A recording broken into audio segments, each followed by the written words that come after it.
This is Rebecca Lowe, or Rebecca Lua, if you listen to Suboptimal Radio, and you are listening to Men in Blazers on the NBC Sports Network. It's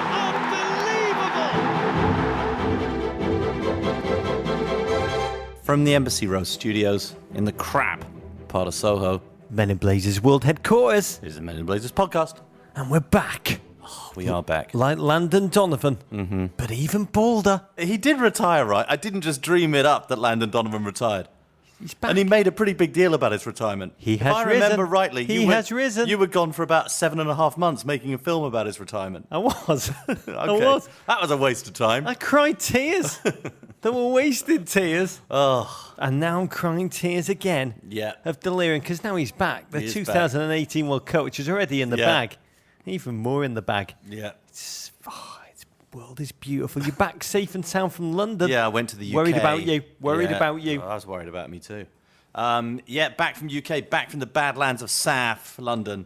Rog, it was all over. Had some real life to deal with, but it was still Life. It was still life. The It was conveyor still- belt of life. It was still a good trip, Rog. It was. You said something fascinating to me, Davo. Which was what? On Sunday, Yeah, you counted more NFL jerseys on the streets of London. I did. Than Premier League jerseys. Astonishing. Here's the thing, is that I think you sometimes get the impression from the United States that everyone in England is Premier League crazy. That, just like you wake up at 7 in the morning or 4 in the morning on the West Coast and go and watch all the games, that everyone in England is watching every game, fixated on everything. It's just not really like that. Most people completely ignore the Premier League in Britain. It's very difficult to watch. Lots of people don't have Sky. It's only on satellite TV if you have satellite. My parents would never have a satellite. They never want to have something as vulgar stuck to the outside of their house. Decadent. They can't go on the roof, Rod. They wouldn't want that. Or you've got to have BT. You've got to have some other way of getting it. It's sort of complicated. And the Premier League owners and the football owners at large want the fans still in the old business model to come to the game on a Saturday afternoon. So there's not as much live football on, bizarrely, in England as there is in America. Yes. A proper football country, America. So lots of people don't care about football or sport in general.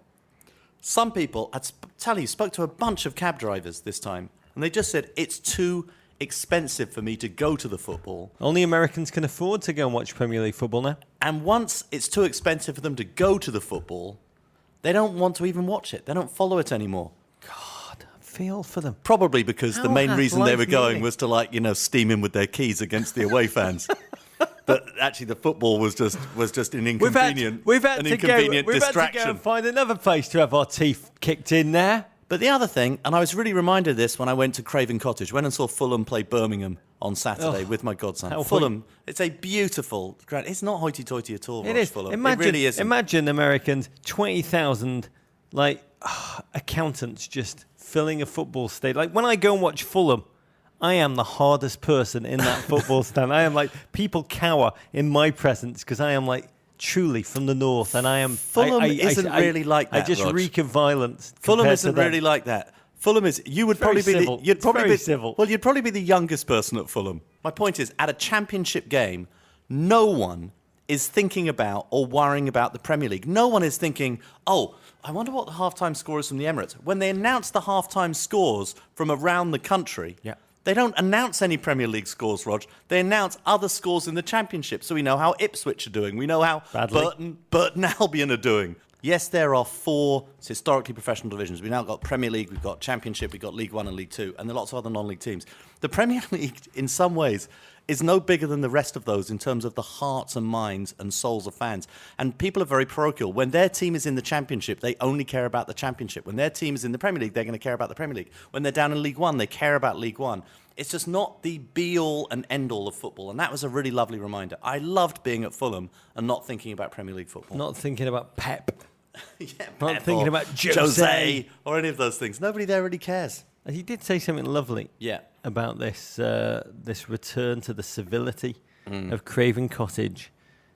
You talked about the noise rolling over the stadium. But it's one thing I was reminded of. This isn't just about Craven Cottage. I think it's about all football grounds in England. I was sitting at the side opposite the edge of the penalty area, and when Birmingham scored from the penalty spot, the sound, it took so long for the sound of the Birmingham fans to travel all the way down to the other end of the stadium. That huge delay from the noise of the away fans. And it was just something which I'd just forgotten how long it takes in one of these old football stadiums. It was wonderful. It's like a crack of lightning that you see first, and then you hear. It was interesting. It was such a rainy day, Rog. It was a horrible, rainy, windy day. I was deep under the cover of a stand, of the Riverside stand, and yet got wetter than I've ever got at a football match because the rain howling in with the wind. And all around, almost every advertising hoarding in the place, no doubt to do with Shad Khan, is visitflorida.com. There's like no better place to advertise visitflorida.com than at Craven Cottage on a wet and windy. Even I wanted to go to Florida. You just made me feel incredibly homesick for England. Yeah. The notion of horizontal rain. I miss. Exactly, getting wet under a stand. I getting miss, wetter I than miss you've ever a gotten good, your whole life. old-fashioned horizontal rain. David, while you were away, I've got some bad news for you. Yeah. Apple. Yeah. Tarnished. Your favourite word. Which is?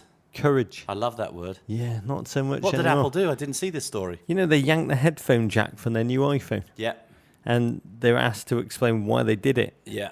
And a gentleman who may actually listen to this podcast, we have a lot of people at Apple that listen with terrible judgment to this podcast.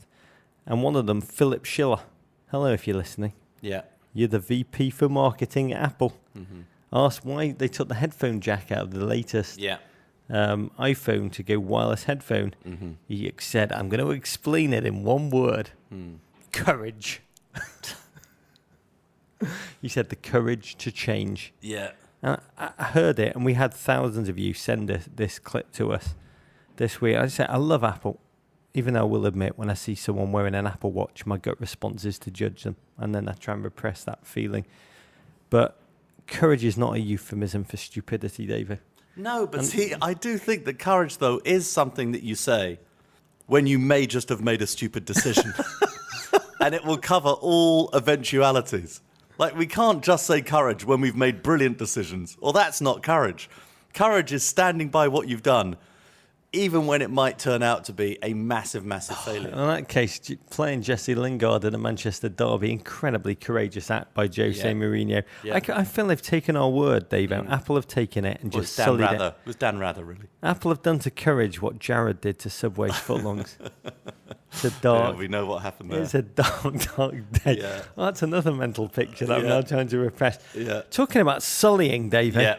We're also back on television. Yeah, live. We're back. Are they letting us? Well, we haven't seen the ratings yet, Rog, but we think we're going to be back live on Friday. We were back live. I'm hoping the on ratings Monday. are terrible.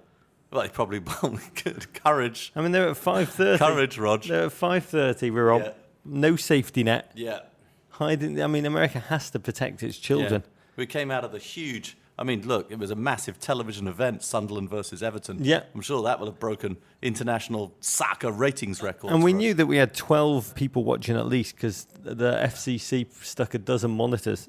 They assigned them to our show. They probably don't have Nielsen boxes. Welcome, friends. Yeah. They're trying to work out whether nipple tingling actually breaks the Yeah. code at 5:30.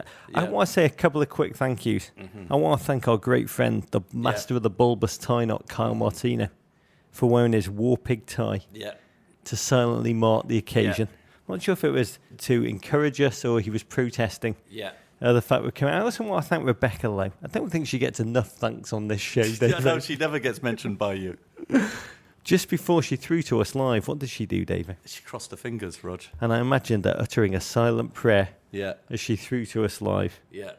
And we feel the same, Rebecca. We don't know how we got this slot. Prayer that the screen was going to go black and that we wouldn't be up there again. On behalf of everyone at NBC Sports. Whose scheduling is clearly now run by Crap Cat Davo. Yeah. We're back on Friday for some new crap. Yeah. Fresh crap. Yeah. Serving up a fresh dose, a fresh helping of utter crap. 5:30 p.m. Yeah. After Chelsea's Diego Costa somehow does not get a second yellow and goes on to score a 90th minute winner that breaks Liverpool's the trope. hearts. That's the trope. That's when we'll be on, Davo. Yeah. I must say, I've worked in television for a very long time. I think 27 years. I've been involved in a lot of live productions. I've got pretty good at live television over the years. I'm not sure. You pride yourself on being somewhat of a professional, right?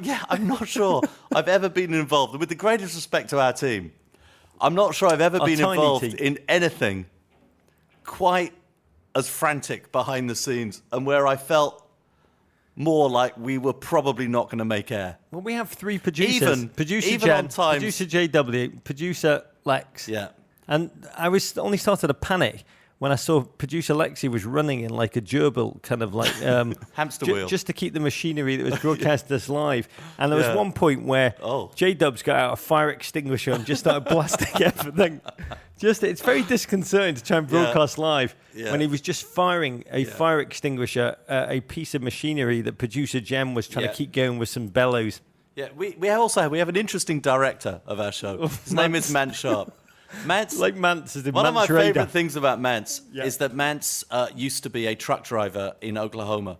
And I always regarded this television skills. I always regarded this as a very quaint story, imagining that this guy sort of came from being a truck driver in Oklahoma, and then after years of sort of starting at the bottom of training and sort of working his way up in television, he got to be a television director. Yep. I'm not sure there were ever years of training. I think he just got off a truck in New York and just told everybody he was a TV director.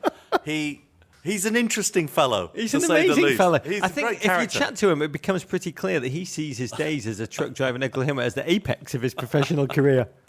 And sees it all. But he did some of his best. He did some of his best television direction work in the truck. Yeah. Oh my God. That was chaos. When we call for a clip live, there's just possibly, would you say a 1 in 3 chance that a clip comes up and then a 1 in 6 chance that it's a 1 in I was thinking 27%. Right clip. Didn't we? We ran a flash frame right at the beginning of the show of suddenly. Did I dream this, or did Antonio Conte just appear in the screen just as I started to do my mini plug at the top? It started there. By the way, that was several hours after I realised that it was chaos. Yeah, but the reality is, you get what you expect from Mance. And I don't know, if you actually watch him push up the clip, he's got a very unusual way of pushing up the clips. He insists on pushing the button with his groin. Yeah, exactly. And saying, hoo-ha! It was a very interesting thing. Okay, Rog, we've got a packed show. We're going to break down a Manchester Derby rife with stakes, stars, and egos. We're looking at you, Mark Clattenburg. The biggest story in the Premier League, Mark Clattenburg. That's exactly as he wants it. We duck and cover as Jurgen Klopp unleashes shock and awe football on defending champs Leicester City. Plus, a scratchy Chelsea, incisive all of a sudden Spurs, and a peak Arsenal-y Arsenal. We also talk Landon Donovan's second coming. He is risen. Okay, Rog, let's crack open the Guinness. Oh, summer's over. We've both got the Guinness draft, Rog.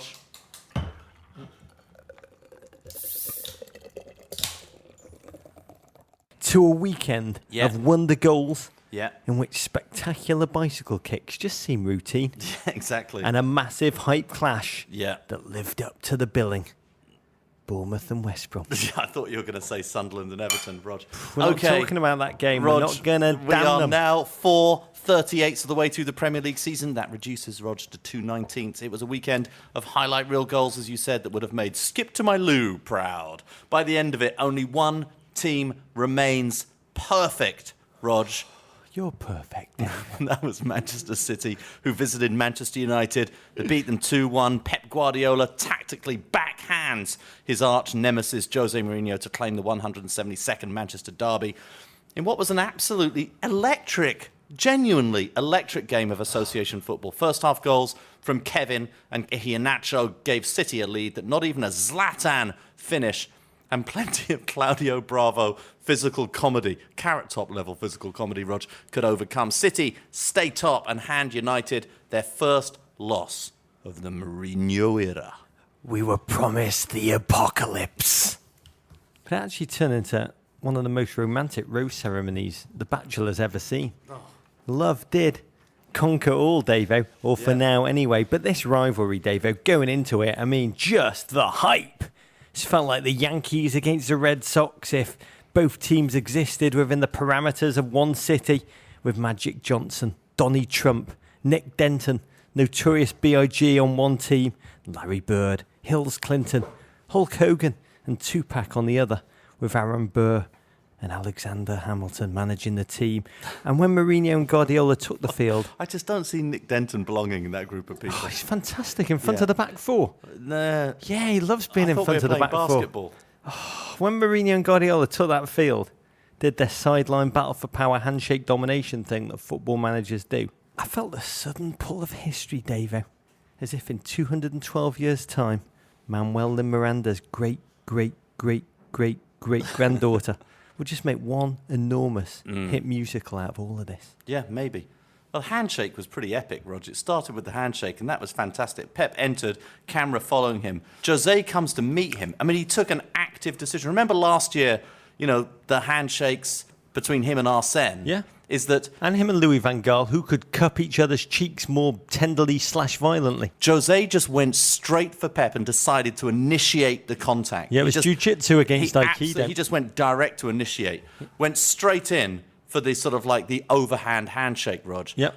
But that little touch to the back of the neck, the cupping of the back of the neck on the outside, it may have been the only thing that Jose won that day, but he won the opening handshake. And then the kind of dirty little... As they separated, the last cup of the ear. Yes, that cup. Made it 2-0. Made it 2-0 to Jose. I've got to say, if you want to understand the great battle for men's kind of dynamic of power shaking, you've got to watch the Rabin-Arafat kind of handshake on the White House lawn. Yeah. Or even watch, there was a great moment where Hud Barak and Yasser Arafat were going through a door and they battled to see who could open the door for the other and appear more dominant and usher the other one through and lead to a standoff. These are... where geopolitical battles are won and lost. It's all in the handshake, but David. Not games of football. No, because once the handshake had been dispensed with, I figure 95% of football fans around the world were shocked to find out that neither Mourinho or Guardiola would actually be playing in that game of football, David. Yeah. And it all got down to the players. There had been so much written about this game before kickoff. One of the most fascinating pieces I read was written by a guy, Alex Hess. He said, nowadays, the first priority for football club juggernauts is not to get people through the turnstiles, but to get them watching, talking, clicking. And he points in the article to United hogging headlines by dispatching bank trucks in return for Zlatan and Paul Pogba, combined Twitter followers 6.77 million, and smashing the transfer record in the process. And his point is, the clubs care secondarily about tactical issues. They're more interested right now in entertainment, media and social media. Those are the real focus. And this article was so prescient in light of all that unfurled in the next 90 kind of exhilarating minutes, David. They're no longer in the sports business. They're just purely in the entertainment buzz-building business. Oh, look, in the week that Manchester United became the first Premier League team to announce revenues of 500 million plus, Rog, this is serious business. Interesting, Rog, I felt, looking at the Man United team sheet. Obviously, Aguero was out for Man City. Looking at the team sheet, Mkhitaryan handed a home start in a massive game. Jesse Lingard coming in. And then on the other end, Claudio Bravo is going to be the debutant in a Manchester Derby, Rog, at the other end for Man City. Yeah, I mean, the whole pre-game conversation was, would Rashford play? Would he not play? Mourinho took advantage of the confusion, going completely left field, throwing in Lingard, Martial, Mata, making way for those gents. And from the off, Davo, it was nipple-tingling, intoxicating, muscular fare. United struggled to keep possession. Poor old Mkhitaryan unable to find a foothold. Zlatan seemed desperate to show he wasn't trying too hard, whilst trying too hard. And Rooney just suffocating in the lack of space on the field. There's really only one team in the early going that had a cohesive idea, a tactical game plan, and that was City. Just moved the ball so quickly through their sharp-edged options. Raz, De Bruyne, Iheanacho, twisting, stretching, testing United's defensive integrity, chasing and harrying for the ball back when they're out of possession. Fernandinho seemed to be at the end of every loose ball, reclaiming it for City. Yeah, and the player you're not even mentioning, because he was barely visible, Rog, was Paul Pogba. Not even there. Pogba and Fellaini massively outmanned in midfield in that formation that Mourinho was playing, whatever that was. And certainly Pep seemed to have the tactical upper hand. United, they'd entered this game with a perfect record, but that was born of wins against Bournemouth, Southampton and Hull. Just lesser fare. And the first time this season they'd come up against a cohesive, intelligent 11. It wasn't that they were just less than the sum of their parts.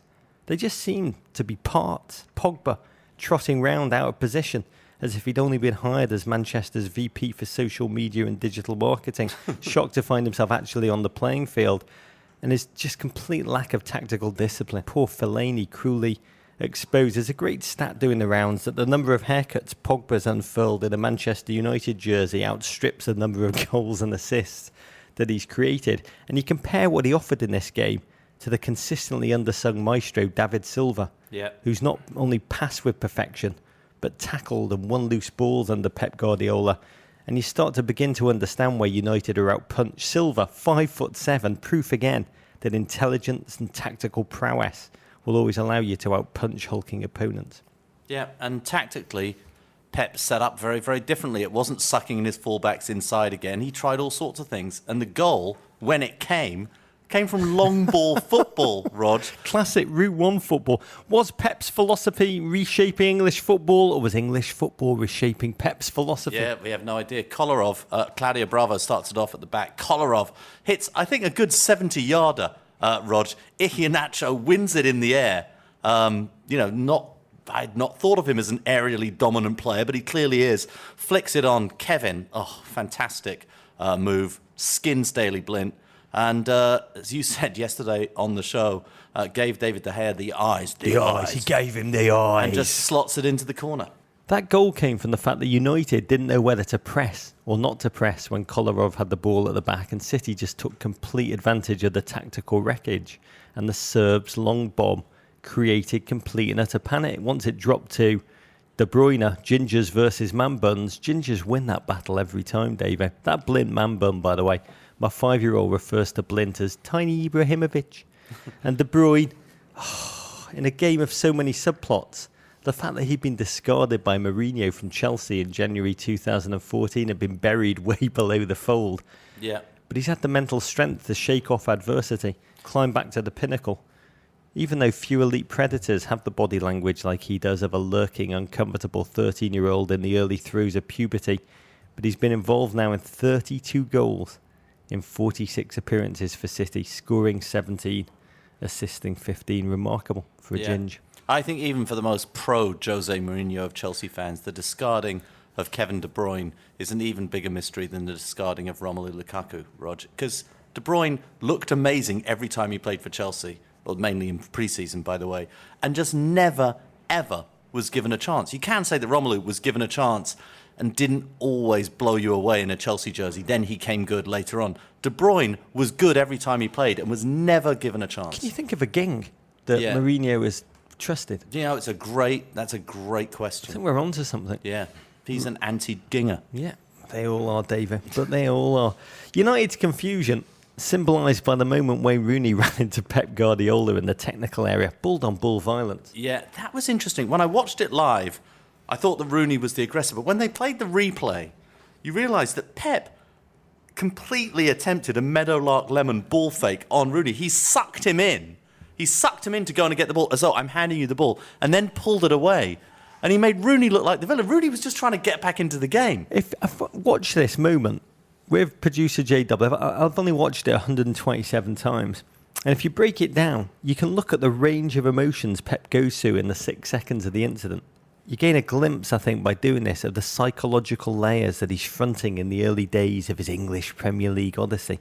His first instinct, Davo, is to show aggression. No quarter given. I'm going to go toe-to-toe with Wayne Rooney. And then he morphs into impudence and trickery, demonstrating the defiance he wants his team to show on the field. And then it clicks into his mind suddenly as he starts thinking and not just reacting instinctually. Hang on. I'm meant to be the nice guy in this Mourinho death feud. And he suddenly just breaks into a grin out of nowhere. And as you pointed out, grabs the retreating, confused Rooney by the Rooney paw.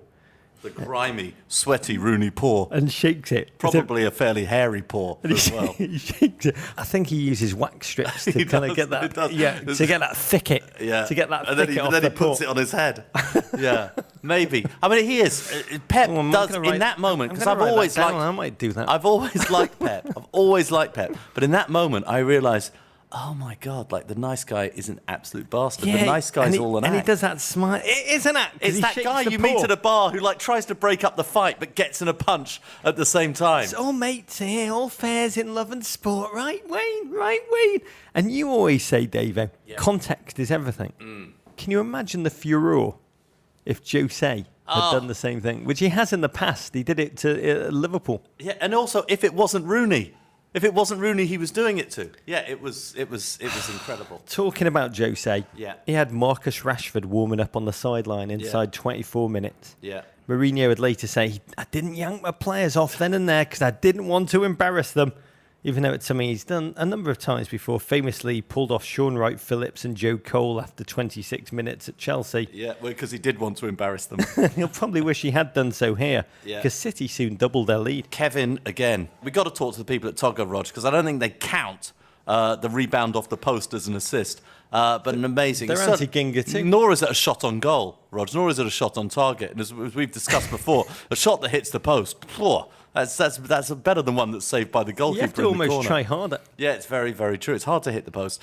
He cuts in from the right with his left foot, hits it right against the post, and Iheanacho's there for clean-up. Alone with great reflexes to stab the ball home, Man City's youngest Premier League scorer in a derby game, 19 years, 343 days. This man is so clutch. Yeah. To me, he's like the Nigerian Jimmy Garoppolo. Just no other player who's as economical as him in the Premier League. 9 goals from just 13 shots on target in his young Premier League career. And defensively, United, who remember had only conceded once going into this game, Davo, all season, suddenly looking absolutely shambolic. And at this point, you're thinking, how many is City going to score? Could this be like the 6-1 Balotelli why always me redux? Yeah. But then United found their way back into the game, thanks to Claudio Bravo.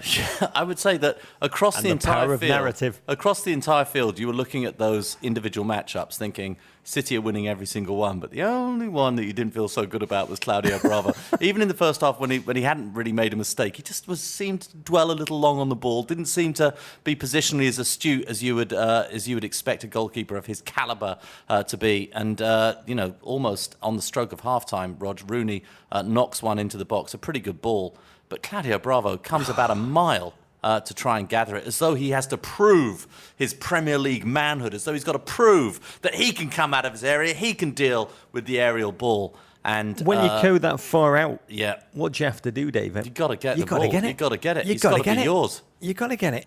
He didn't get it. No, he didn't get it at all. And the ball dropped at the feet of Kung Fu Zlatan. Yeah, and he just... Swedish Chuck Norris just flung his foot, jumping, spinning, hook kick style. Yeah, I saw a nunchuck go in there somewhere as well, Rod. It was an amazing goal. There were a couple of ninja stars that flashed towards the goal. Amazing stuff. And it was 1-0, and it is fascinating. I mean, Pep wanted a goalkeeper who's good with his feet. Surely football basics demand you also feel one who's good with their hands. And arms, maybe. At Schlesklek tweeted us, Bravo reminds me of a field player filling in at keeper for a rec team whose goalie didn't show up. At Josh Bagosh, Bravo, Gunnar Hart, which turned out to be so true, we should say, because if you looked at Joe Hart in his Reet-like state, imprisoned in the dread fort of Torino at the weekend, he too misfired. Yeah, he also failed to gather a cross, Rich. First of all, the official team sheet for the game had his name down as John Hart, the Manchester City Witness Protection Programme in full effect. Clearly, it's nothing to do with us, John Hart. Torino bought the wrong player. And he punched the ball towards an opposing striker, leaving him to sweep the ball home in a similar. He also conceded the winner via a penalty, which wasn't his fault. But he had tried to ice the kick up by wobbling around behind the goal before the penalty. Yeah, so good. I'm going to show him. John Hart's going to show him. John Hart's going to show him. The honest truth is, I think both John Hart and Claudio Bravo's debut show this. Being a starting goalkeeper, it's not just about confidence and athletic ability. It's about communication with your back four. And that relationship takes more than one training session on the Thursday before a game. Pep selecting Bravo in the crucible of that Manchester derby. I feel for Bravo. It's the worst decision since Apple did get rid of that headphone jack, David. English football, God, you always said it's so hard to adjust to physically for La Liga goalkeepers. Yeah. No, it's very, very hard. Remember David De Gea when he came in? Well, David De Gea, look at Courtois, is still struggling to adjust to Premier League football. It's a very, very difficult thing to do. David De Gea, flappy hands, as he was called by Piers his first Morgan. Dozen games completely floundered. Not everyone finds it, the transition as effortless as like Bradley Guzan. Yeah. David De Gea, I mean, who was routinely outstanding in this game, absolutely had a savage baptism and has ended up being the outstanding goalkeeper in the league.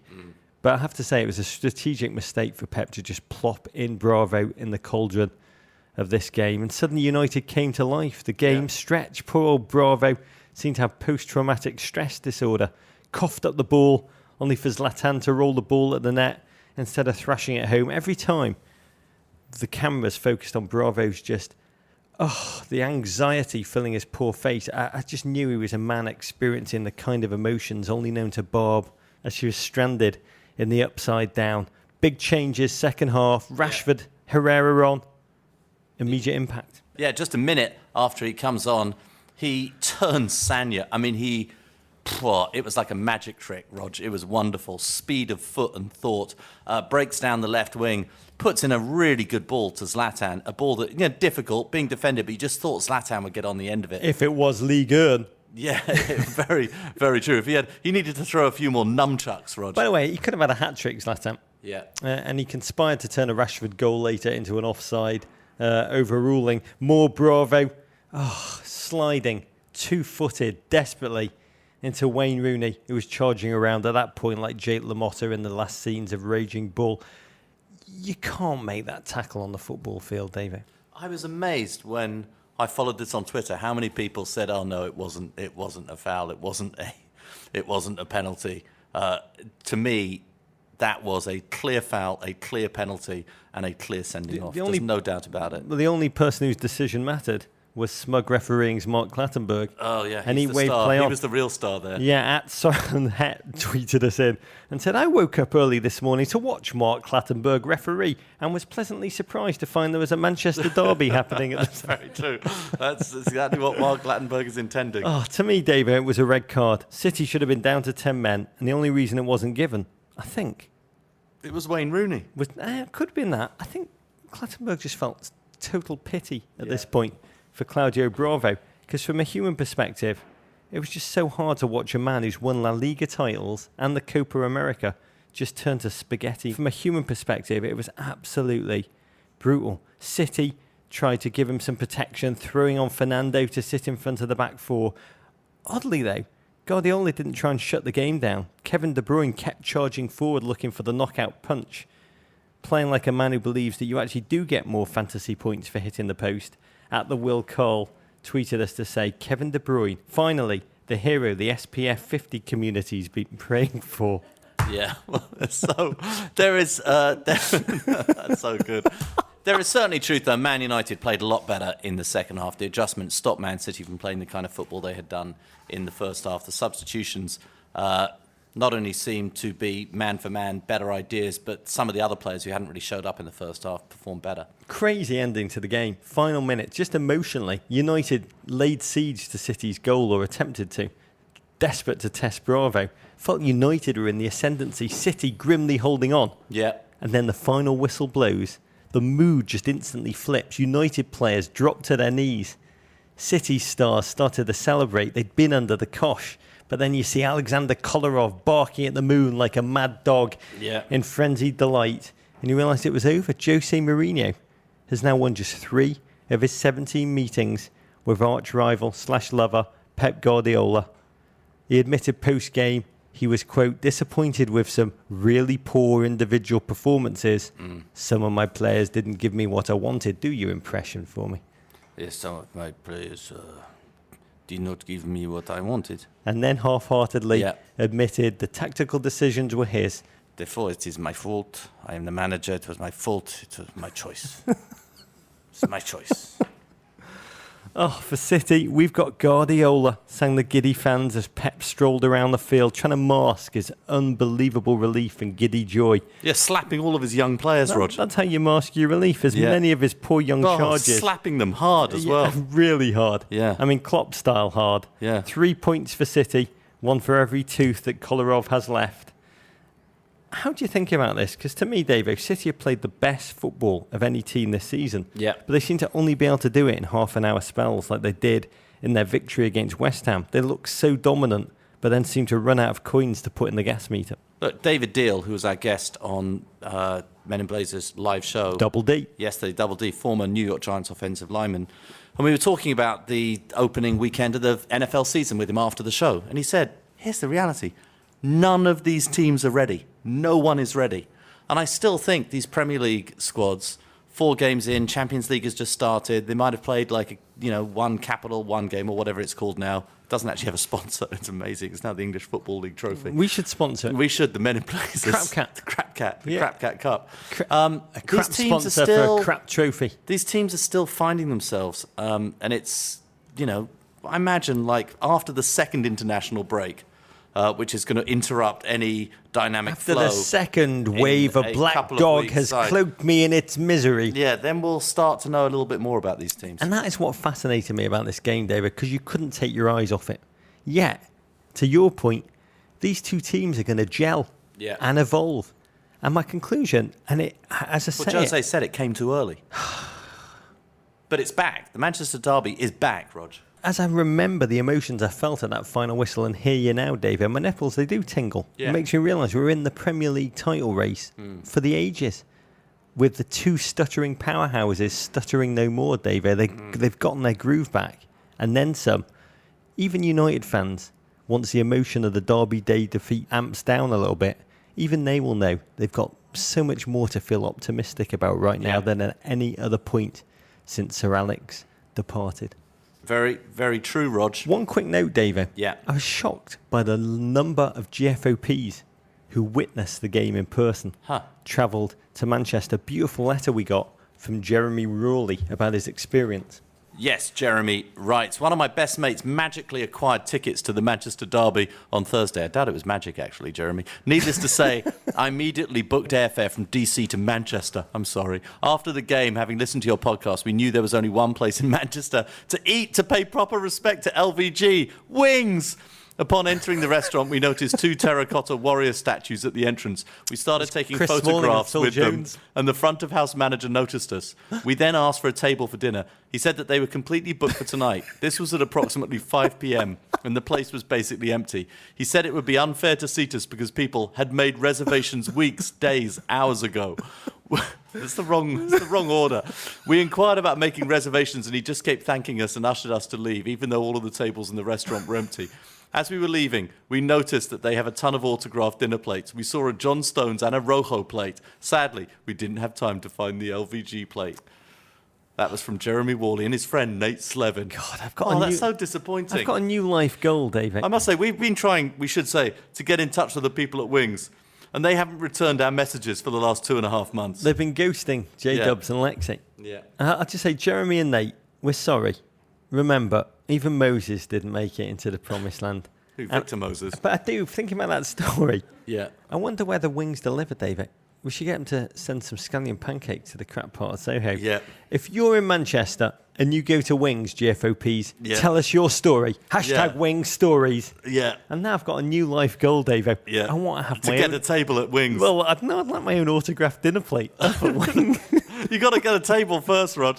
You got to get a table first. But they're all booked weeks, days, hours ago. Yeah, so true. I think whoever that maitre d' is at Wings may end up being the next campaign manager of the Trump campaign by the sound of things. Yeah, no, it's very, very good. Okay, Rog, another very optimistic and happy fan base right now, Rog. They're feeling very positive. Liverpool 4, Leicester 1. Jurgen Klopp turns the heavy metal football amps to 11 and blows the defending champs away in Liverpool's first home game of the season. Brad Kartoffel. Roberto Firmino brace Spiegel. and a goal apiece from Mane Die and Katze Adam, ist auf dem Boden. and Adam Lallana, who I like to call Chlalana.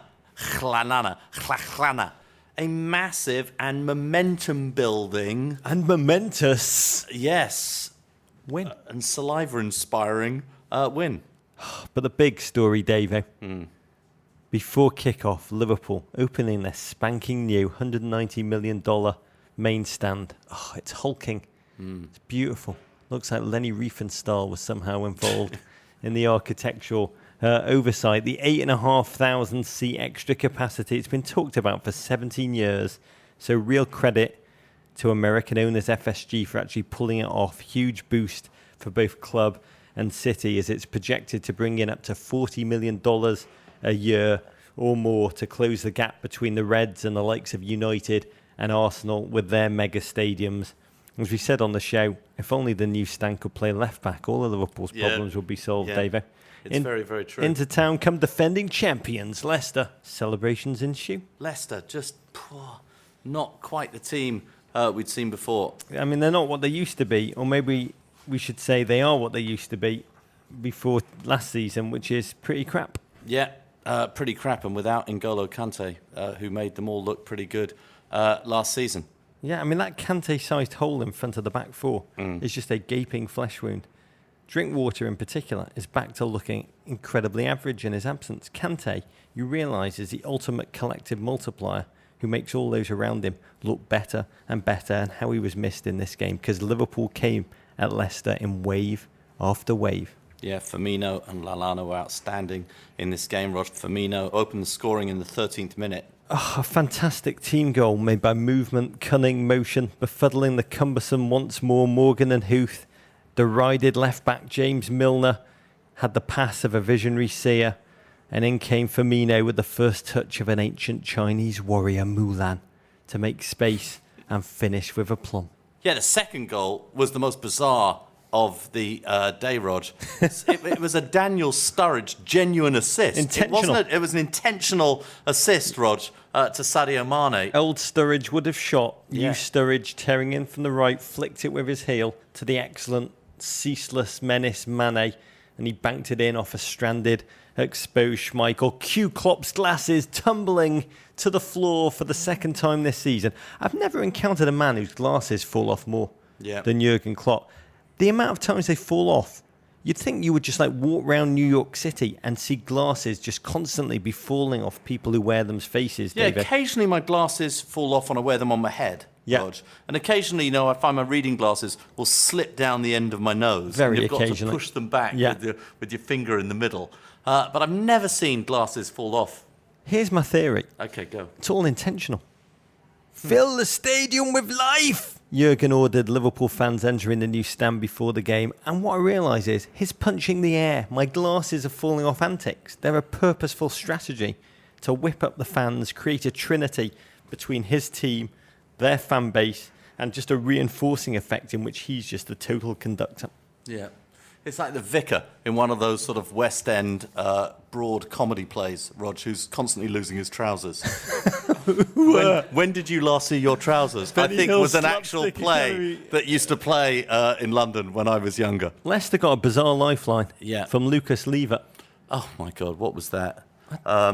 Lots of defences of Lucas Leiva on Twitter, most notably by our great friend John Green, but a suicidal back pass. Rog completely exposed his entire team, most notably his keeper, and Jamie Vardy's there to knock it in. Yeah, the kind of law you don't break from the age of 5 onwards: never pass the ball across the face of your own goal, especially when the world's most athletic feral rat is there to pounce. And that goal was mood changing. If you've ever been to a bris, a circumcision, they're very odd events because they all start so joyful, like a wedding, and then the knife flashes out and it suddenly feels like a funeral. I mean, suddenly Liverpool wobbled. Mignolet wandered out for a cross he shouldn't have come for and was left flapping as Robert Huth cracked the ball off the bar.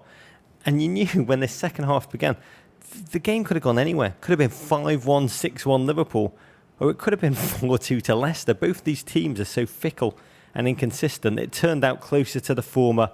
Simon Mignolet actually took a blow to the face and then started to play like a real-life Scott Sterling.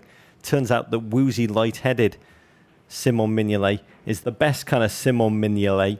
Lallana then, David, put the game away. You love that goal. Oh, it's a fantastic, fantastic goal, Rog. He just, for a guy who for so long has just been so ineffective at scoring, he suddenly scores one in England. Not his greatest finish, but that seems to have awoken him, Rog, his first England goal. This finish, ka-trunk, right into the corner. Yeah, Chairman Mao always used to urge his ping-pong players to hit the ball as if it was the severed head of capitalist enemies. And that's what I imagine him like, just thinking the ball was Brendan Rodgers' head. Yeah. As he absolutely smashed it. 4 goals all of last season for Lallana, 2 already this. And you can see a huge difference in his confidence and belief. If you actually watch the goal, you can see Lallana decides to shoot the ball long before it ever comes to him. The idea forms the second Wijnaldum gets the ball alongside him. The rest is just anticipation and execution. Firmino added a late garbage time clincher. And not Chris Wackall says, this isn't your very slightly older brothers, Leicester City. Yeah. 1 win in 4 for Ranieri's team, Dave. Unfortunately, it might well be your slightly older brothers, Leicester City. Yeah, I'm waiting for all of those stats of like the worst start to any Premier League season by defending champions since Chelsea in 2015. I mean, J-Dubs keeps telling me the fans won't care. They're playing this season with house money. Ranieri's challenging. Don't care if they're in danger of being relegated. Yeah, you'll always have your memories. No one will take that away from you. But he asked his players to show a, quote, good reaction in the Champions League. This week, the Leicester joyful, wonderful invasion of Europe begins with a trip to Bruges. I interviewed Arsene Wenger for a documentary that's going to air on NBCN on October the 1st. And he said to me, a good manager really only shows himself in the wake of a loss. A good manager makes sure one loss doesn't become two and two become three, because then the manager leads his team into what he calls, and Arsene Wenger paused for breath and goes, super crisis. I love that notion. I said to him, Arsene, my whole life has been super crisis.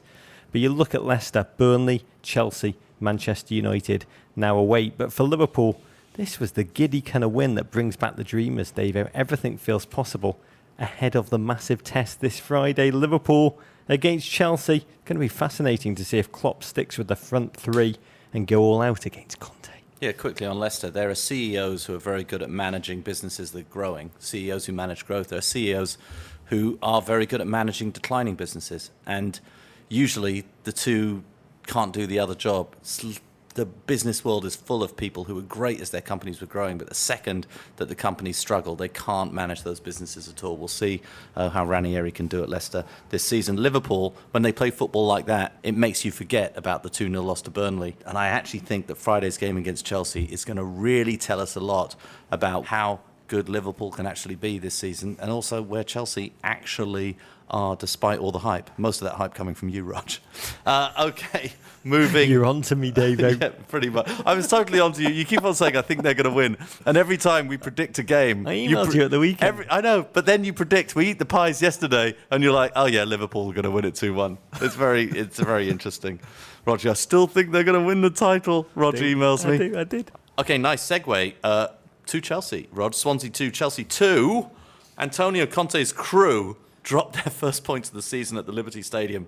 It was a game played in 3 acts. Act 1, Chelsea dominance. Act 2, Chelsea implosion. And Act 3, the ever-predictable Diego Costa late equaliser after some say, mainly Rog, he should have been sent off. Chelsea stay second, but slip 2 points behind Manchester City. And the perfect start to the season takes a dent.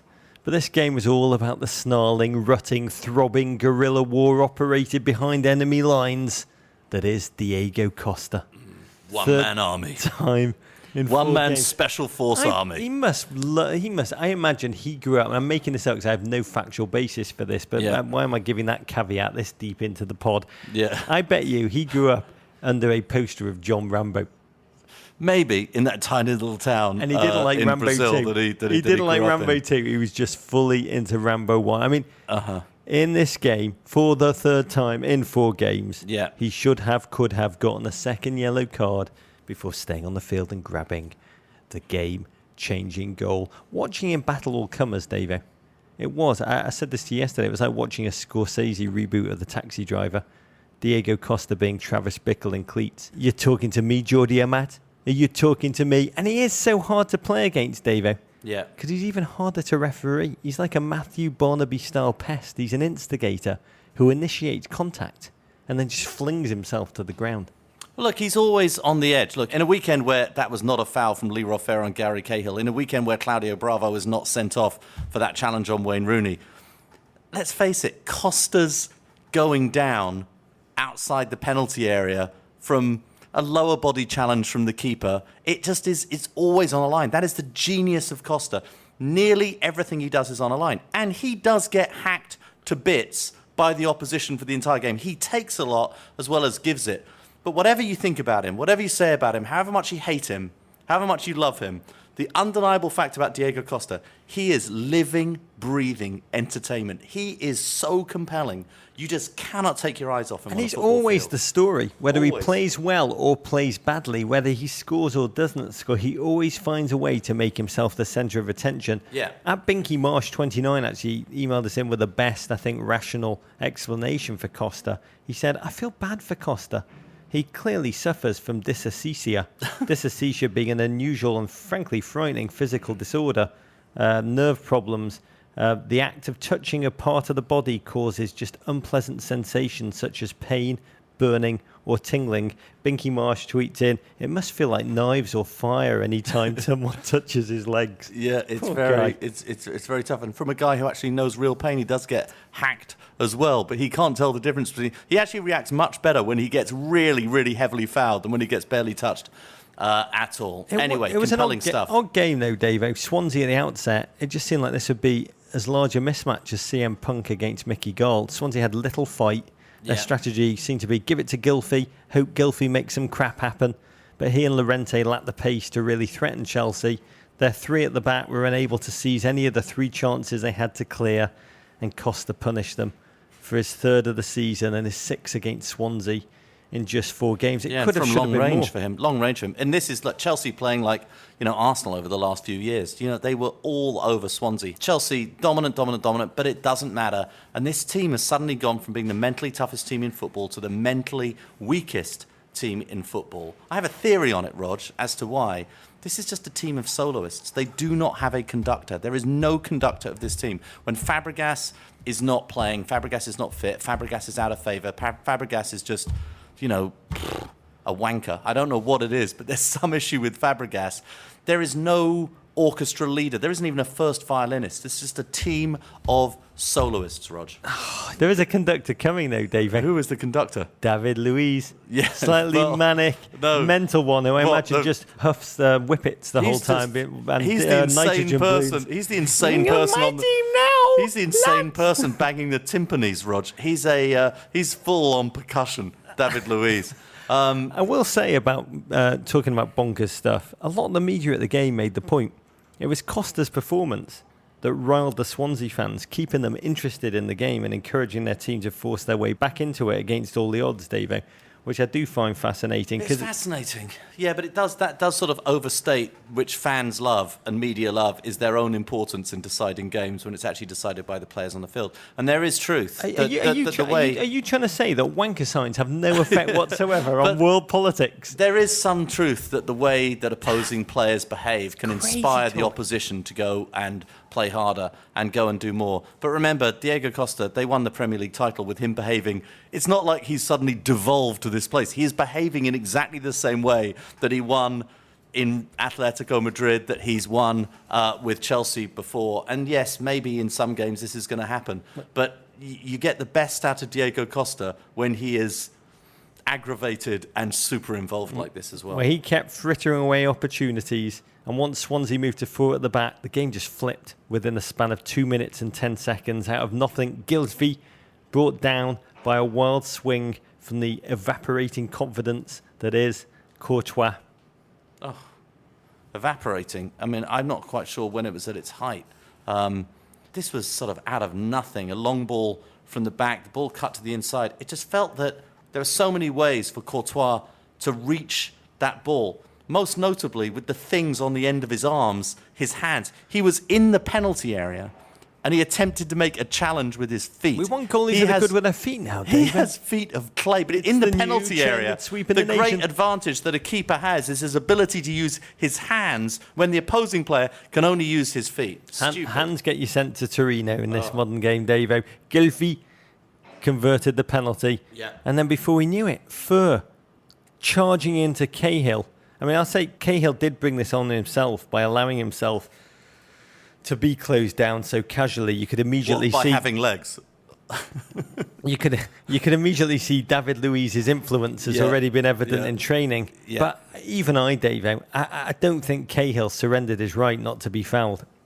Of course not. I mean, there were just He was not only fouled in one leg, he was kicked in both legs, and there was no contact with the ball until after both legs had been taken out from under him. Having said that, it is Gary Cahill, and he just has the stature of someone who you quite enjoy watching get kicked in the legs. And Chelsea, it was their own fault. It was their own fault. They were 2-1 down, having allowed Swansea to get back into the game. I did love for this goal how Fur lumbered on and popped the ball, Courtois and Cahill, into the back of the net at the end of it. Costa then just continued his descent into darkness. You hinted about it earlier. There was a moment when he charged in on Fabianski, and instead of trying to score when his team needed a goal, and the fact that he's the elite striker, he decided to initiate contact and just fall over. Chance gone. I'm not sure I see this challenge quite the way you see it. He knocked the ball quite a long way away from himself. I'm not sure that he could reach it for an attempt. But then to you score. see him veer into the goalkeeper. Well, he is moving at a speed that you or I have never moved at that point, Roger. In slow motion, it's a little bit easier to see the initiation of the contact. That's a fair point. Having said that, all I would say is, in the annals of Costa violations, this one was a very, very minor one, and yet the goal he scored was right up there with the very best of them.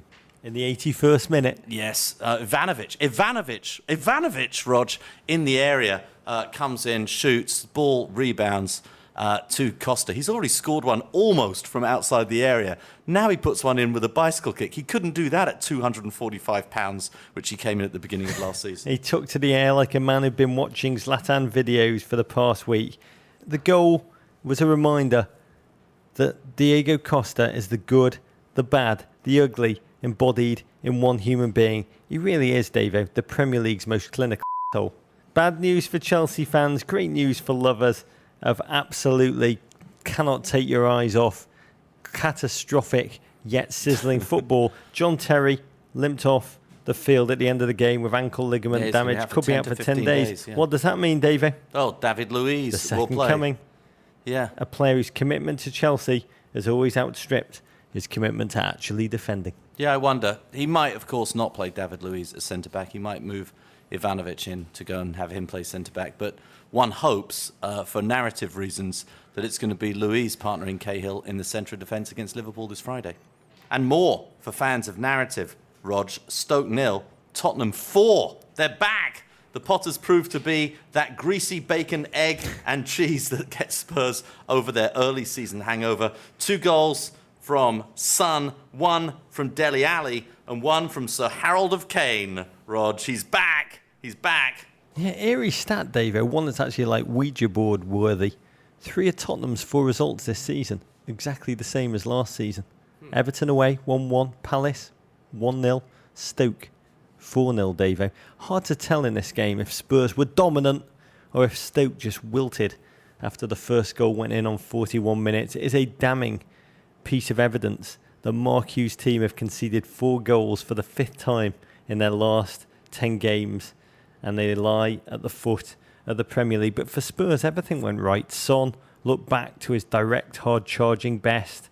Lamela looked like just a gent that was full of cunning. Christian Eriksen, perhaps uncoincidentally after signing a new contract, seemed settled on the field for the first time this season. Dele Alli scored, and so did your man, Harry Kane. And the fact that Charlie Adam was unable to injure a Tottenham Hotspur player, that was just miracle. Cherry on the cake. That's a miracle. Yeah, Harry Kane's goal, we should say, he whiffed it on the way in. Yeah. It then came back in. He had a terrible first touch, and yet it still somehow fell to him, and he knocked it in with his left foot. But it's a goal. 50 goals in 90 league games now for Kane. A ton of those games as a substitute in the early days. Cue Twitter banter from Kane, making light of his reputation as a slow starter in the Premier League. It felt weird to score so early in the season. Very, very funny. Tottenham face Sunderland and Middlesbrough in the next league games. Couple of Champions League games sprinkled in. Spurs fans will now want to see this kind of consistency on a regular basis. And Arsenal fans won't want to see any consistency at all from their North London neighbours. Arsenal beat Southampton 2-1 in 94th minute. We're Santi Cazorla's team now. Penalty sees Arsene Wenger's side escape with their second win of the season and saves Lucas Perez and Shkodran Mustafi from witnessing what would have been some unsavoury Arsenal fan TV after their debut. Oh my God, Dave, is that ever true? I mean, Arsene Wenger before the game hailed the maturity of his squad. He said, "It's the first time for a long time I've had a team of what you can call men." And among those men, a clutter of new faces. New faces meaning new hope. New hope for Arsenal fans means Normally new hope that can be dashed. And it was a slow, ponderous start for the Gunners. Took to the field in what's now become an unfamiliar red and white jersey.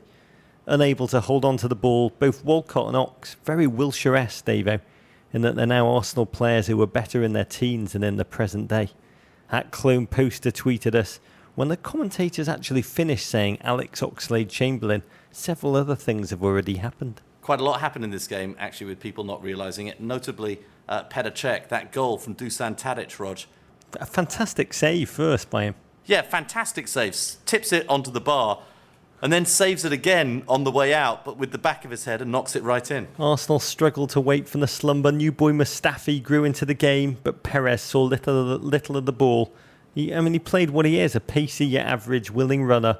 So new to the team, he didn't have rhythm yet with his teammates, and he was pulled off after 60 minutes. I think he's going to be more of a last 10 minutes impact substitute than a frontline starter. And Arsenal were ponderous up front. They did pull their way back into the game, though, thanks to the quick mind and fantastic finishing of one of their defenders. Yeah, Koscielny, what a goal. Another overhead kick for the weekend. The kind of goal you don't see defenders score very often. I love Koscielny. He's the man with the narrowest face in football. And you saw Arsene Wenger on the sideline like, who needs world-class strikers when you have centre-backs who can score like that? At JSpar10 tweeted us, Koscielny is French for better than Giroud. And from that point on, Southampton just tried to grind out a draw. Goalkeeper Fraser Forster booked for time wasting in the 54th minute. Tells you all you kind of need to know. Arsenal, heavy-footed. Santi Cazorla trying to drag them to victory. Created chances. Alexis misfired. Giroud headed wide. Monreal, blew his chance. And with every miss, Davo, the atmosphere in the Emirates, Arsenal fans just assume the position. It's like paint manufacturers have invented 47 shades of white. The Emirates has got 40 or so levels of total quietness. But it changed in the 91st minute as Premier League writers continued their narrative of soft penalties. Font on Giroud. We've watched this, maybe about 15 times preparing for the show yesterday. I still can't exactly see where the foul is located. Maybe their clouds of Drakkar Noir may have overlapped for a second. It was even more controversial because Southampton's Shane Long had clearly been cleated at the other end. No foul given. Yet the referee, Robert Madley, ignored Long's plight and gave this penalty for pretty well nothing in the 91st minute. It was a terrible decision, but game-changing. And as you said, a single late penalty kick turned Arsenal Fan TV from an Eli Roth snuff film to a light-hearted rom-com. Yeah, absolutely, Rog. OK, cross to East London. West Ham 2, Watford 4. A game of street ball sees the Hornets storm back from 2 goals down after they claim West Ham players tried to mug them off with a series of stylish flicks and break-dance goal celebrations. Yeah, the most Spursy performance of the season. Payet, first start of this campaign, and he quickly reminded the basket of deplorables at London Stadium why he's the most artful footballer in London. Only half of them, Rog, should be in the basket of deplorables.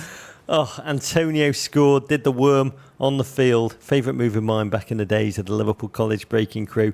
But that second goal, David, that filthy assist, Jason White Chocolate Williams would have said, wow. Yeah, quite a Rabona, Rog. Quite a little run from Mikel Antonio. Not very good defending, but a fantastic finish. And they just look ascendant at 2-0 up. And at that point, as you said, Troy Deeney described how irritated Watford were by West Ham's show-off antics, the worm, the Rabona, in one of my favourite London phrases, Dave. Straight off one of the Street's early albums, he told the media later, West Ham were trying to mug us off. Yeah, they certainly were trying to mug us off. And they put that frustration, Watford, to good effect, orchestrating the most resounding comeback of the season. Igalo, then Troy Deeney himself in a surprisingly delicate chip fashion for a man who looks ever more like Fat Drake. And it all just claps West Ham's defensive muscle, now badly out of shape. They had a club record for clean sheets last season, but here completely lost as Watford ran wild like Vikings pillaging defenceless villages on the History Channel. West Ham's dream move to London Stadium, Davo. It's souring. There was fisticuffs, ugly scenes. Yeah, scenes not only between Watford and West Ham fans, Ross, between West Ham, there was West Ham fan on West Ham fan violence. Seems nobody can figure out the seating over there, who should be standing, who should be sitting, whether you can stand. Just everybody's very upset about it. Watford fans, by the way, trying to fight Watford fans, it's like fighting a couple of hundred substitute geography teachers.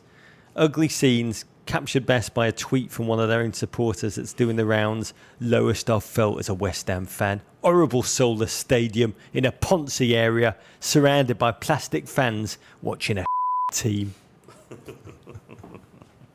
OK, Rog. Bournemouth 1, West Brom 0. The Cherries collect their first win of the season on Jack Wilshere's South Coast debut. An adroit 79th minute Callum Wilson flick. Welcome back, Callum Wilson. Proved the difference in this one. Yeah, Tony Pulis's West Brom continue to splutter as their fans' only enjoyment was shouting, "Football is for the majority of the game." They are the worst. West Brom are set to seal a $224 million deal with new Chinese owners on Thursday. Yeah. Pulis, under growing pressure, 1 win in 14 games. The Stanis Baratheon of the Premier League may not be with us for much longer.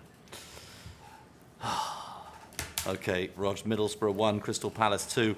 Christian Benteke begins to wash the stink of his Liverpool stint off, opening his South London account in the northeast. Rog. Palace earned their first win of the season as they beat Middlesbrough in Middlesbrough 2-1. Relegation 6-pointer. Palace just their third win since December 26, 2015. And Benteke opening his account is incredibly significant. He could be the kind of reliable source of goals the Palace side have craved, and he'll certainly get the service from the wings he was never going to get from a Klopp-managed side in Liverpool. I had dinner with Steve Parish on Friday night and his lovely daughters, and he was telling me the night before driving up to this game just how rare wins are and how great they feel when you actually win. And he said the drive down from Middlesbrough to Palace was just a special, special day. Anybody could have won that game, but just was a special, special feeling. They mugged him off. We mugged him off. Did something, yeah.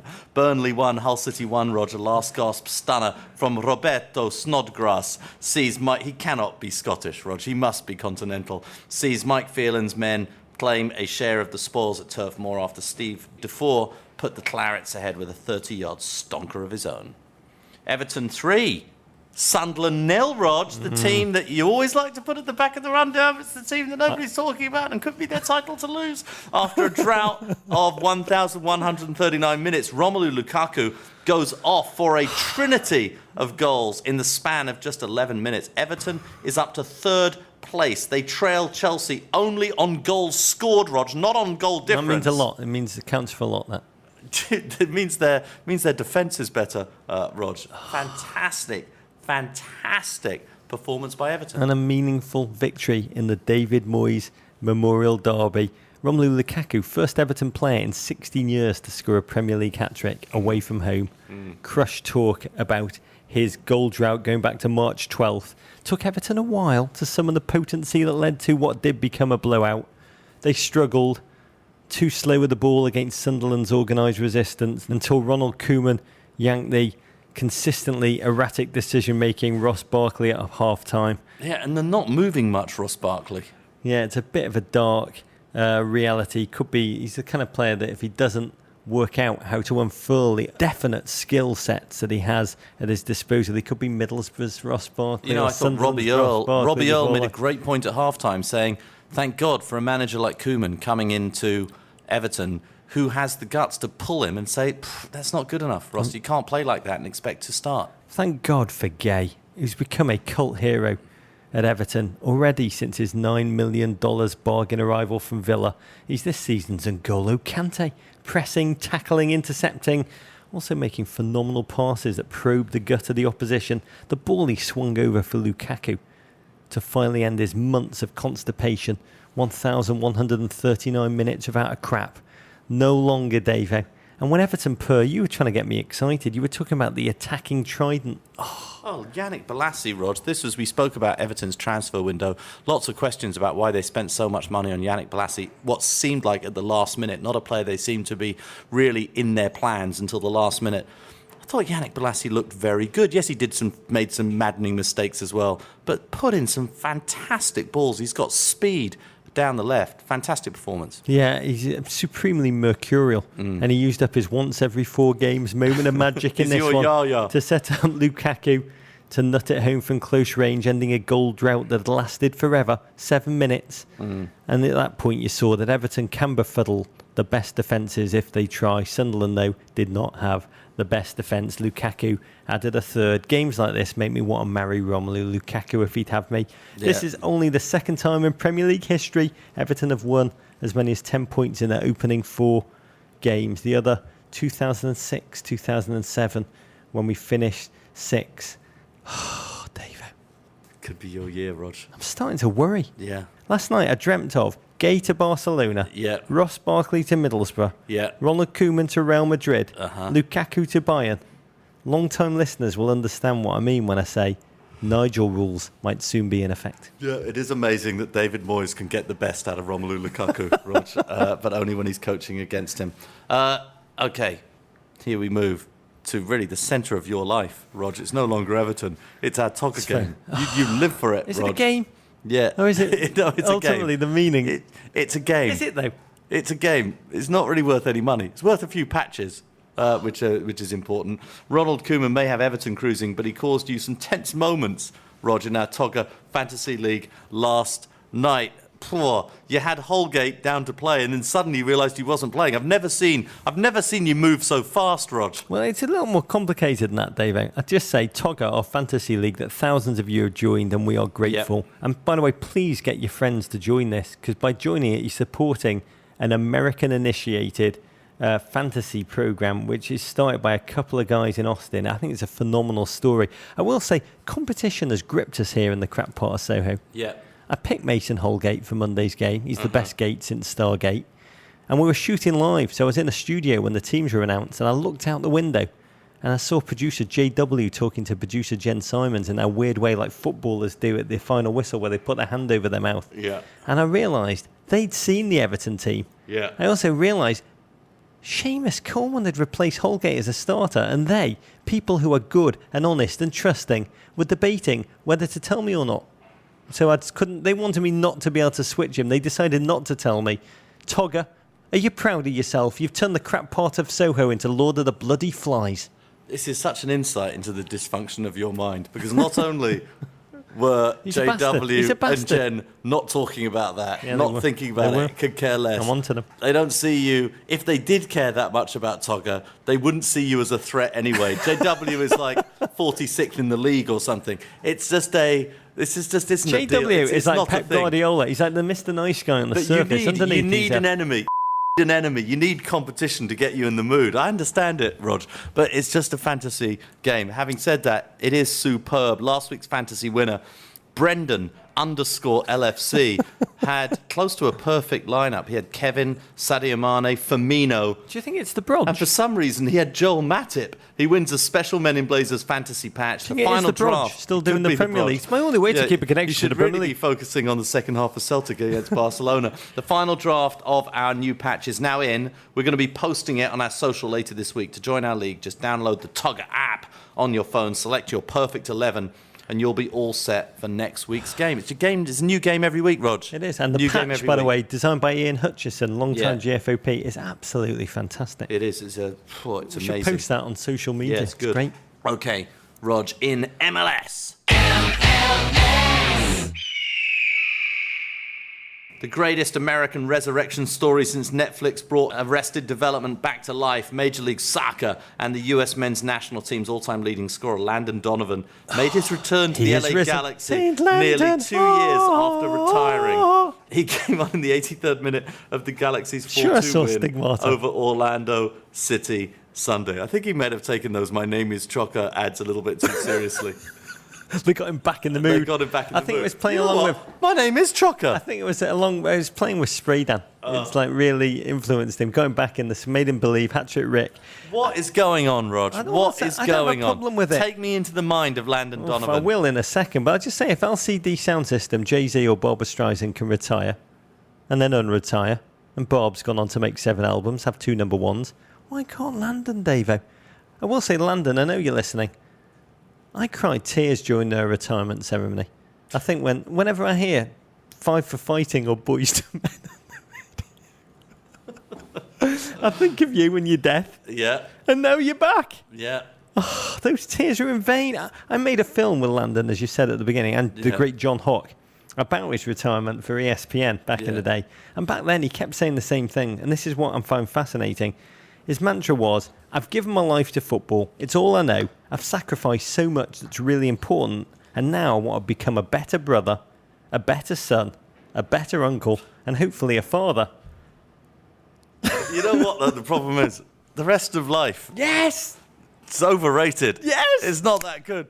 Playing chocker is much better than the rest of life. Because it numbs the pain. This is why, when he strode onto the field in the 83rd minute, I realised, and I may be way off base here, but it made me think you hate life because of the grind. You get away from the grind, and then you realise you actually miss the numbing quality of the grind. Because life without it, it's too real, Dave. It's too intense. You look in the mirror and all you see is Landon Donovan. Yeah. You're not Landon Donovan, star soccer player anymore. Yeah, and that's why I love football, Dave, because it numbs the pain. And God love Landon for coming back, because he might become to LA Galaxy what baseball, the late great Minnie Minoso, was to the White Sox. They kept bringing back the legend once every decade. I think he played into his late 50s to ensure his career technically spanned 5 decades. I think it's an amazing thing to do, amazing thing to be. I do love the theory that watching Christian Pulisic break Landon's record as the US's youngest goal scorer spurred Landon back into action. I can just see Landon looking in the mirror and saying to himself, damn you, Pulisic, let's see how many goals you can score as an old person. But I think the return is problematic for MLS. I think if he came back and started scoring immediately, it would be incredibly damning for the quality of play. But I will say, when he did come back on, he looked more like an accountant who'd wandered onto the field of play accidentally. I love that theory that his intention is to become America's oldest goal scorer. That's wonderful. My favourite part of the entire experience was the Fox broadcast at the end, where Rob Stone and our great mate Alexi Lalas interviewed a clearly exhausted Landon post-game. And you could just see the inner monologue running through Alexi's mind. If Landon can come back, maybe I, Lalas, can then retire. I, Lalas. I like that. That would be a great name for his autobiography. I, Lalas. He can group up the goatee. Yeah. Slap on the headband one more time. Just make a comeback. It's time. It's time for Lalas to unretire. Come on, Kansas City Wiz. Give him a contract. Yeah, I love that idea. Any other MLS news, Rog? Yeah, both New York teams suffered defensive misfires this weekend. NYCFC wobbled in a 3-1 spanking against New England. Yeah, Lamp scored again, though. Their defence leaked more goals than any other in MLS. Big problem. Lamp scored again, though. Numbing the pain of the grind. The Red Bulls' defensive problems of their own. Team cruising against DC United, arch rivals. Only for DC to net 2 in stoppage time. One from Jewish Messi, Steve Birnbaum, who both scored and crushed the curse of Rog after his fantastic pod appearance last weekend. Toronto lead the East. Josie Altidore, best club form he's been in since his Alkmaar days. 6 goals in his last 8 games. 2 quick notes, Davo. Christian Pulisic, America's sweetheart, returned home to Dortmund to have his coach pour complete cold water on his US men's national team heroics. Thomas Tuchel, who benched him despite the team going down at Red Bull Leipzig in a surprise loss. He said those 2 games were against St. Vincent and Trinidad. If you play against Trinidad, it's not like you've got the right to play Bayern in the Super Cup. How dare he? He forgot about Tobago and the Grenadines, Rog. And talking about great Americans, Abby Wambach's admission that she suffered from alcohol and prescription medical addiction for years to another bombshell in the wake of the Hope Solo saga. The US Women's 2015 World Cup team, they suddenly seem a little bit more behind the music-y than they did this time last year, David. We'll say to counter the bad juju, it's the legendary Heather O'Reilly's final game with the US women this Thursday. Yo. We've taped a podcast with a great Hey-O that covers the span of her entire career. It is a beautiful, beautiful piece of work by JW and Lexi, and it's a must-listen for any young player who JW and Lexi did the interview. They're the puppet masters. It's like Roxanne. I heard you're the regular Barbara Walters on this interview, Rog. It's a must-listen for any young player who dreams of battling their way to the top, and it drops on Thursday. Listen to it with a box of tissues. We love Hey-O. Okay, very good. The winner of the coveted Guinness Men in Blazers Poet, Philosopher, Sucker Scribe, Raven of the Week is Eric Bruder. Oh, great American name with a K on the end of Eric. Yeah, Bruder. we don't have Ks. Eric with Ks Eric in England. Bruder, wonderful. Gentlemen, I was born, raised, and have lived most of my life in Cleveland. Of course you have, Eric Bruder. Few understand more than me the appeal of rooting for the home team, even if the relegation-worthy Cleveland Browns, really did watch our show closely, have tested my interest in American football. About a decade ago, I took interest in the Premier League. I've never understood how someone can become a fan of a team with no personal connection. For all the Premier League I've watched, I never, ever picked a team on principle. And yet, my thoughts have changed. A few years ago, a new neighbour moved in. The morning of the season kickoff, he put out a Liverpool flag. Every year, he puts out that flag, and at the point in the season when it becomes clear that Liverpool won't win the league, the flag disappears. You live next door to John Green. There is something about seeing that flag out there on the lawn that has spurred me to action. It has become suddenly totally clear I must become a fan of Everton. I've ordered an Everton flag to put out, and we'll leave it up even until after the Liverpool flag comes down, even if Everton is lower in the table. Is spite a good reason to become a fan? You wrote this to Rog? My neighbours are nice people, but if you're going to be a fan of a team, be a true fan. I can be a better blue than he is a red. Am I doing the right thing? Rog, let's hear your completely unexpected answer. First of all, I want to know why the Liverpool flag goes out proudly and then is just suddenly taken down. Is it just like shame? Or it's what? A fit of rage at 4 a.m. I'm going to address you directly, Eric, and I'll just say, spite is a perfectly good reason to drive your support of a team. And my advice to you is simple. Hate until you have no more hate to give and only love is left. Yep. Beautiful, beautiful words from Roger Bennett. Okay, your weekend looks like this, courtesy of Mini USA. On Friday, Chelsea host Liverpool at 3 p.m. Eastern Time on NBCSN. That's followed immediately by another crap live version of the Men in Blazers show at 5:30 p.m. Eastern Time. It's another version of the show. It's not a repeat. Yeah, no, but it's a live. It's another live show. It's a fresh serving Assuming of a that dollop of crap. Are terrible. Yeah, today we might have another one. Okay. Saturday at 12:30 p.m. Eastern Time on Network NBC, Bradley, Edwin Guzan, and Middlesbrough visit Everton, Rog. And Sunday at 7 a.m. on CNBC. Nigel. Because it's all business, Rog. Now they make more than 500 million revenue. Watford versus Manchester United. Also Sunday, an MLS doubleheader on Network. Fox, Sporting Kansas City.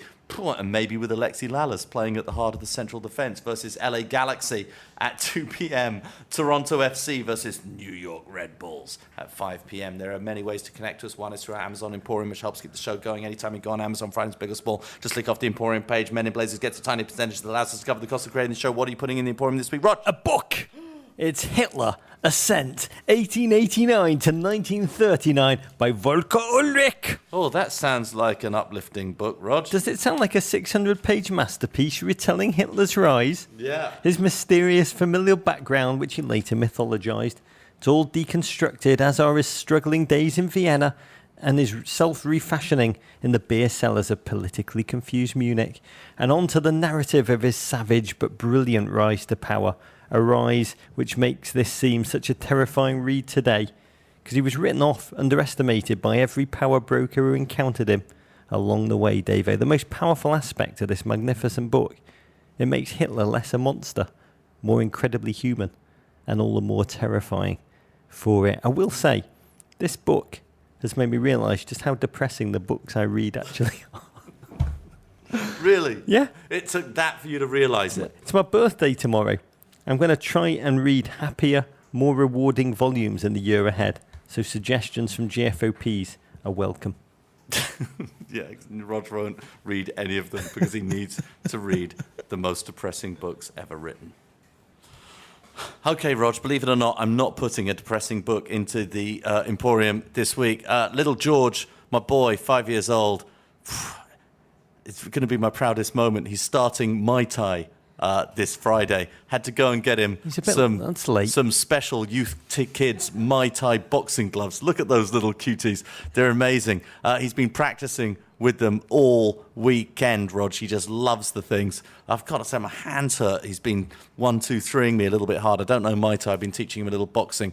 Size small, just $39.41 cents. They're the twin special Muay Thai boxing gloves with a Velcro wrist strap for full security.